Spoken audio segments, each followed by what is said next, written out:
you might say there would be a large variation of individual opinion as to the nature of the Rorschach blot patterns, and less division of opinion about how one should interpret muscle patterns. But is that alone enough to establish a significant difference between the two situations? Especially when you get down to the micro level, where more and more the molecules or cells or whatever are distant from each other. You say, isn't it really remarkable that at a certain level of magnification, we see this as a huge distribution of rather formless things, and we can only see what form we make when we go down in magnification and come back to approaching the normal vision, that we see these vastly scattered blobs and globs and globules or whatever take shape. And is this alteration of magnification anything like psychological projection? It's very difficult to draw a hard and fast line between making out sensible patterns in the physical world of everyday life on the one hand, and interpreting Rorschach blots on the other. Seeing faces in marble, seeing cities in the clouds, and so on.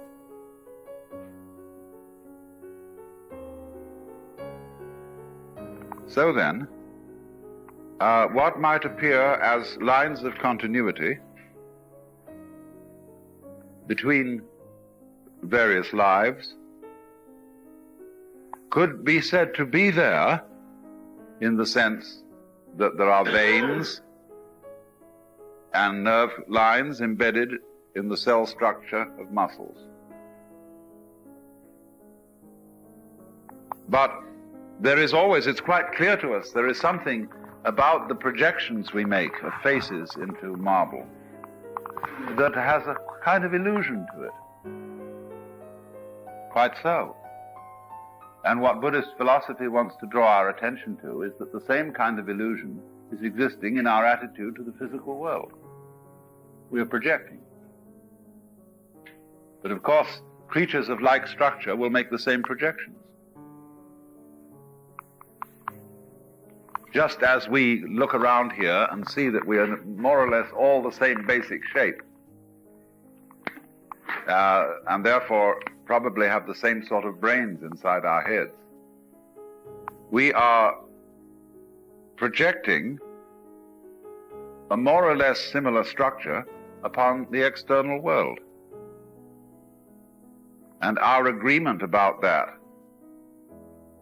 is the same thing as saying, well, that's the way it is. But you see how relative that is. It is in relation to having a brain system of this particular kind. So,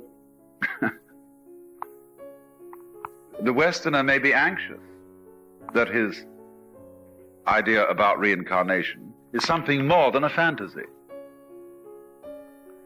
The Oriental, the Buddhist or the Hindu, very much hopes it is only a fantasy.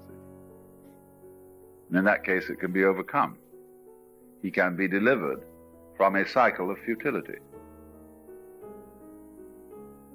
Only you mustn't understand, again, you mustn't understand that too literally. If you want to know what Buddhists really teach on this matter, put in a very simple way, you get a book by Alexandra David Nail called The Secret Oral Teachings.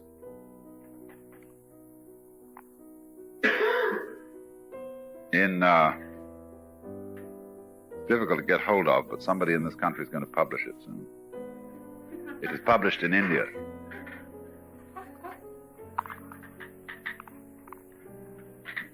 But I think Lawrence Ferlinghetti is going to publish it.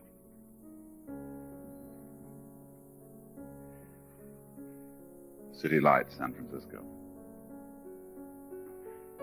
That book really goes into this. And I call it the I Told You So book, because I've often been accused of inventing my own unique brand of Buddhism and foisting it off on the public as being the real thing. I just have to point them to this book, so you see. Alexandra David Nail, that's French, David-Neel. David Nail. You'd say David Neal.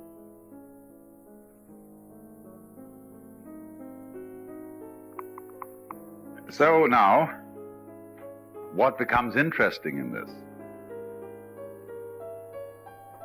is that you will pick out the lines of continuity between lives. Upon what basis? Why, just in the same way as you pick out continuity between tones, by the way they interval to each other. In which case the death interval, the off interval, becomes the significant connecting factor between the on intervals. That's what you do when you look at patterns of blobs on a wall. You could play with Roland Hall's paintings that way and see all sorts of things in them. And it depends what intervals you find significant that connects what you call the on pieces. See, you always get off pieces and on pieces. You've got a kind of mosaic. Look into a press photograph with a magnifying glass, and you find a mosaic of black and white dots. And so you can make the significant connection. And as you do, you come out with somebody's face.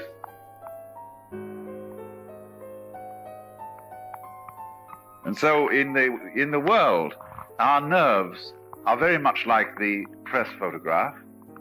When something impinges upon the retinal backdrop of the eye, it impinges on a whole lot of rods and cones that are either on or off. The state of a neuron, you see, is that it fires or it doesn't fire. So we've got this press photograph thing in us. If you work with LSD, this comes very clear. You get a vision sometimes of the world which is positively pointillist, like the paintings of Seurat.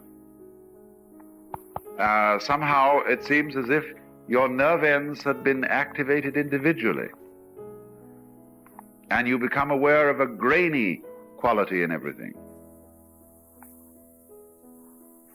This could be dismissed as a pure hallucination, but all hallucinations have some basis in our neural structure, you see. They may not be experiences that are of what we call the objective world, but in any experiment that turns your consciousness on your consciousness, your senses on your senses, you will get curious things happening, just as you might get oscillations in electric circuitry. So, it would then be intervals, once again, that could be the significant connecting factors in a developmental pattern of an individual through a series of incarnations.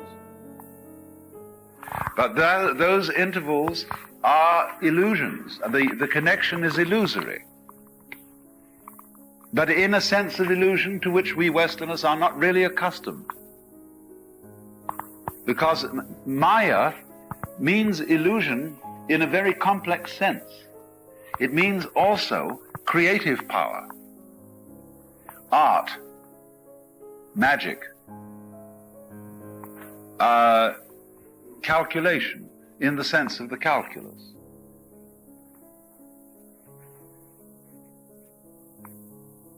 It is difficult for us to understand, you see, the notion that the world is Maya. Why is it difficult for us to understand that? What is our feeling about saying this is a dream, a projection?